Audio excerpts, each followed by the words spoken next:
खुलुमबाय गोजोन फुंबिलिनि बयनिसिमबो गाहाम हामलायनायखौ जासिहरनाय थाबाय आं सिबिरानि ब्रह्म आसा खालामो नोंथांमोनहा गासैबो मोजाङैनो दङ नोंथांमोननि थाखाय आं गोदान मोनसे भिडिअ लानानै फैबावबाय अन्नानै भिडिअखौ जोबजासिम नायलांदो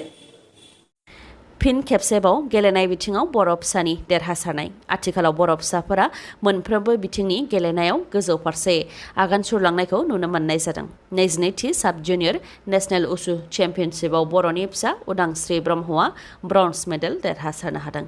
हिमाचल प्रदेशनि बिलासपुराव जानाय 22थि साब जुनियर नेशनेल उसु चेम्पियनशिपआव क'क्राझारनिफ्रायनो सानै लाइमोनफोरा देरहासारनो हादों बर'नि फिसा उदांस्रि ब्रह्मआ 33 केजि खथायाव ब्रन्ज मेडेल देरहासारनो हादों आरो आयान दत्तआ सिलभार मेडेल देरहासारनो हादों उदांस्रि ब्रह्मआ क'क्राझार जिल्लानि सिङाव थानाय दतमा आंटिहारा गामिनि थागिबि सन्जय ब्रह्मनि फिसाजो आरो आयान दत्तआ क'क्राझार सरायकलानि थागिबि अमित कुमार दत्तनि फिसाज्ला बिथांमोननि देरहासारनाया आसामजों लोगोसे गासै बिटिआरनि थाखाय गोग्गानायखौ लाबोदों गुबैयै बर'नि फिसा उदांस्रि ब्रह्मनि देरहासारनाया गासै बर'फोरनि थाखायनो गोग्गानायखौ लाबोदों बिटिआरआव बिजेपि दोलोआ साग्लोबजोबनो हमबाय नामा मैला जाबाय नामा आथिखालनि बिजेपि दोलोआ गोलाव बोसोर 14 नं चिरांदुवार बियाबाव बिजेपिनि मावख' गैयामोन नाथाय दा चिरांदुवार बियाबनि सान्थिपुर ओनसोलाव गोदानै बिजेपिनि मावख' लुदों बेखौ लानानै इएम बिआर फेरेंगा बिथाङा बुंथिदों दि 14 नं चिरांदुवार बियाबाव जायफोर बिजेपिआव गोदानै हाबफैदों बिसोरो माफा माफा गोथां सियाल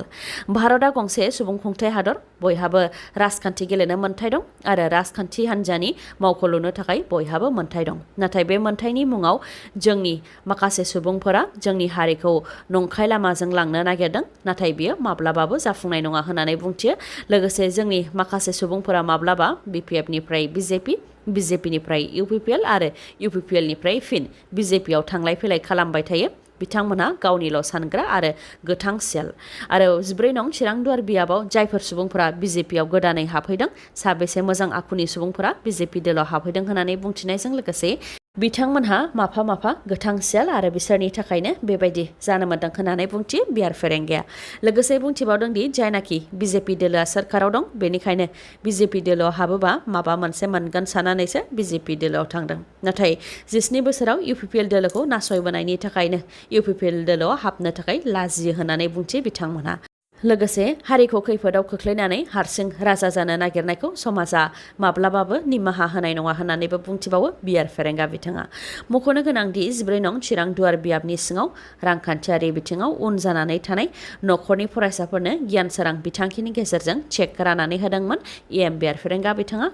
बेनिफ्रायनो बिथाङा बिजेपिनि हेंथा बे बिबुंथिखौ होदों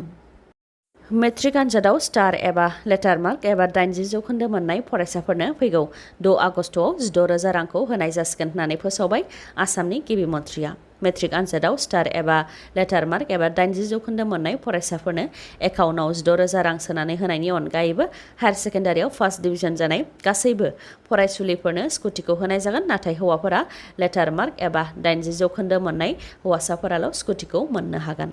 दुर्गा फुजानि खाथि खाला स्कुटिखौ होनाय जागोन होननानैबो फोसावदों डक्टर हेमन्त बिश्व शर्माया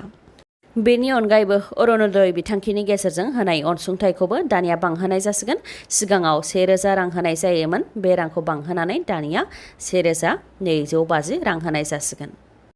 आरो बे 1,250 रांखौ फैगौ 10 अक्ट'बरनिफ्रायनो मुलाम्फायारिफोरनि एकाउन्टआव सोनानै हरनाय जागोन होननानै फोरमायथिदों डक्टर हेमन्त बिश्व शर्मा बिथाङा मोब्लिबनि बिल होनो थाखायनो बे 250 रांखौ बांहोनाय जादों होननानैबो फोरमायथिबावदों बिथाङा बेनि अनगायैबो अरुणोदय बिथांखिनि मुलाम्फायारिफोरनि गेटआव दानिफ्राय साइनबर्ड होसिगोन जाहाथे साख्रि मावनाय एबा गुबुन बिथिंनिफ्राय रां आरजिनाय न'खरा अरुणोदय बिथांखिनि गेजेरजों रां लानो लाजियो आरो रां लानायखौ एंगारो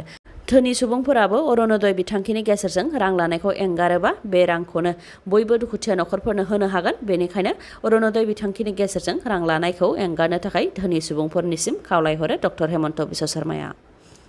फिसायानो गावनि बिसिखौ गोथाङैनो अर सावनानै खास्रि बिस्रि बुथारनाय जाथाय बे जाथाया नगाव जिल्लायाव जादों नगाव जिल्लानि रुपुहिहाटनि उत्तर खाथौवालनि सादेर आलिया गावनि बिसिखौनो अर सावनानै बुथारदों जाथायनि सायाव फोरमायथिनाय बायदिब्ला सादेर आलिया मार्जिना खातुनजों थांनाय 2 बोसोर सिगांनो जुलि जादोंमोन नाथाय जोथोबखौ लानानै सानै बिसि फिसायनि गेजेराव दावराव दावसि जाबोबाय थादोंमोन थिग बेबायदिनो बिसि मार्जिना खातुना उन्दुफुबाय थानाय समावनो फिसाय सादेर आलीया दरजा फांथेनानै बिसिखौ गोथाङैनो अर सावनानै होदों आरो गाव खारखुमा लांदों। मोनानि समाव मार्जिना खातुननि न'आव अर खामनायखौ नुहुरनानै खाथि खालानि सुबुंफोरा फैनानै खुनुरुखुमै न' सिङाव हाबनो हादोंमोन आरो रैखा खालामनो थाखाय मार्जिना खातुनखौ नगावनि सिभिल हस्पिटालाव लानानै थांदोंमोन, नाथाय रैखा खालामनो हानाय जायासै। जाथायनि सायाव मार्जिना खातुननि नखरनि सुबुंफोरा दुथां सादेर आलीनि हेंथायै पुलिस थानायाव एजाहार होबाय, नाथाय दासिमबो सादेर आलीखौ पुलिसा हमनो हाथ'वाखै। आसाम गौरब कल्पना बर'नि न'आव गिबि मन्त्रि डक्टर हेमन्त बिश्व शर्मा बिथाङा नुजाथि हैदों। गोलाव समनिफ्रायनो केन्सार बेरामजों नाख्रेबजानानै रुंसारि जानाय कल्पना बर'नि न'आव आसामनि गिबि मन्त्रि बिथांजों लोगोसे बिटिसिनि गाहाय प्रमद बर' आरो निलत सोरगियारि बिथांमोनहा नुजाथि हैदों। उदालगुरि जिल्लानि रौता बालिसियानि थागिबिमोन आसाम गौरब कल्पना बर'आ। बिथाङा सासे अंगनबादिनि मावथिमोन। खुदियाफोरनो सोलोंथाइ होनायजों लोगोसे मोजां आदार जाहोनाय आरो गोरबोआव थानाय आइजोफोरखौ सिबिदोंमोन कल्पना बर'आ, जायनि थाखाय बिथांनो आसाम गौरब बान्था होनाय जादोंमोन। नाथाय केन्सार बेरामाव गोग्लैनायनि थाखाय बिथाङा अबथिरायै रुंसारि जानो गोनां जादों। बिथांनि रुंसारि जानायखौ गोथौ दुखु मोननाय फोरमायथिदों डक्टर हेमन्त बिश्व शर्मा बिथाङाबो आरो बिथांनि मुङाव मुसुखा बानायनायजों लोगोसे मोनसे हाबाफारि खुंनायनि थाखायबो बिबान लादों। लोगोसे बिथांनि सारादुआव ओनसोलनि एमएलए आरो बिटिसि सोरखारखौ नोजोर लाखिनो थाखायबो बुंथिदों डक्टर हेमन्त बिश्व शर्माया। आसामनि राजथावनिखौ फुवारनो थाखाय आसाम सोरखारा जि थांखि फोसावदों बेनि हेंथा सोमावसारदों ट्राइबेलनि गुबुन गुबुन आफादफोरा। गुवाहाटीखौ फुवारनायनि मुङाव ट्राइबेल बेल्ट एन्ड ब्लक ओनसोलखौ सिफायनो नाजानायनि हेंथायै दुलाराय टिवा फरायसा आफाद, कार्बि फरायसा आफाद, ट्राइबेल संघ आरो गुबुन गुबुन आफादफोरजों लोगोसे ओनसोलनि रायजो राजाफ्रा गुवाहाटीनि साखाथियाव थानाय सनापुराव धरना हाबाफारि लादों। बिथांमोना थांनाय 15 जुलाइआवबो सोमावसारनाय हाबाफारि लादोंमोन। बेनि उनाव 16 जुलाइआव मन्त्रि डक्टर रनज पेगुजों सावरायलायदोंमोन, नाथाय सावरायलायनायाव जेबो मोजां फिथाइ मोननो हायाखै। बेनिखायनो फिन बे सोमावसारनाय हाबाफारिखौ लादों होननानै फोरमायथिदों बिथांमोनहा। बेनि अनगायैबो फैगौ 25 आरो 26 अक्ट'आव डक्टर रनज पेगुजों सावरायलायबावगोन। बे सोमावसारनायावबो मोजां फिथाइ मोननो हायाबा जोबनो गैयै सोमावसारलांबाय थागोन होननानै बुंथिदों गुबुन गुबुन ट्राइबेल आफादफोरा। कार्बि आंलं अट'नमास काउन्सिलाव मावफुं सोद्रोमाफोरखौ सायख'बाय। बिलि महन खाख्लारि बिथाङा कार्बि आंलं अट'नमास काउन्सिलनि गोदान मावफुं सोद्रोमा महरै सायख'जादों। गासै 13 मेम्बारफोरखौ मावफुं सोद्रोमा महरै सायख'दों आरो बे 13नि मादाव बिलि महन खाख्लारि बिथाङाबो मावफुं सोद्रोमा महरै सायख'जादों। दिल्लीआव नर्थ इस्टनि सासे आइजोखौ गाग्लोबदों। दिल्लीआव गाग्लोबजानाय सिख्लाया आसामनि थागिबि, मुङा जुन मेसि। गाग्लोबनाय जाथायनि सायाव सिख्लाया फोरमायथिनाय बायदिब्ला स्कुटिजों फैनाय सिनाय मोननाय सुबुङा मदद जासिफैदोंमोन, नाथाय मदद नाङा होननायावनो सानैनि गेजेराव दान्थे बिदान्थे जादों आरो बेयावनो स्कुटिजों फैनाय सिनाय मोननाय सुबुङा बिथांनि सायाव गाग्लोबदों, जायजों बिथाङा जोखोम जादों आरो फाहामथायनि थाखाय देहा फाहामसालियाव थिसनजानो गोनां जादों होननानै फोरमायथिदों सिख्लाया। जाथायखौ लानानै दिल्ली पुलिसनो अजद होनाय जादोंमोन, नाथाय दिल्ली पुलिसा जाथायनि सायाव एजाहार होनायखौ आजावनानै लायाखै, जायनि थाखाय दिल्ली पुलिसनि नर्थ इस्ट सेलनिसिम थांनो गोनां जादों आरो बेनिफ्रायसो मोजां फिथाइ मोननो हादों होननानै फोरमायथिदों आसामनि जुन मेसिया।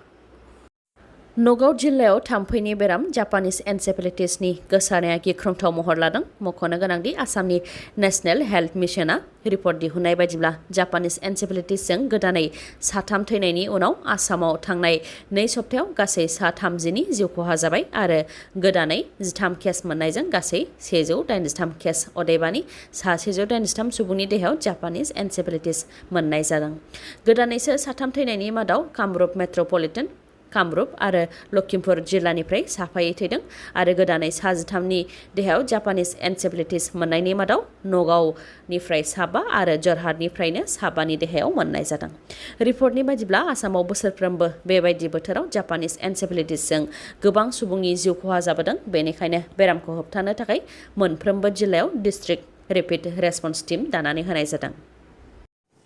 दिनैनि भिडिअआ एसेनोसै। गाबोन आरो गोदान भिडिअजों लोगो मोनफिनबावगोन। नोंथाङा दासिमबो आंनि चेनेलखौ साबस्क्राइब खालामाखैबा अन्नानै साबस्क्राइब खालामदो, लोगोसे लाइक, कमेन्ट आरो शेयार खालामनो दाबाव। गोजोन्थों।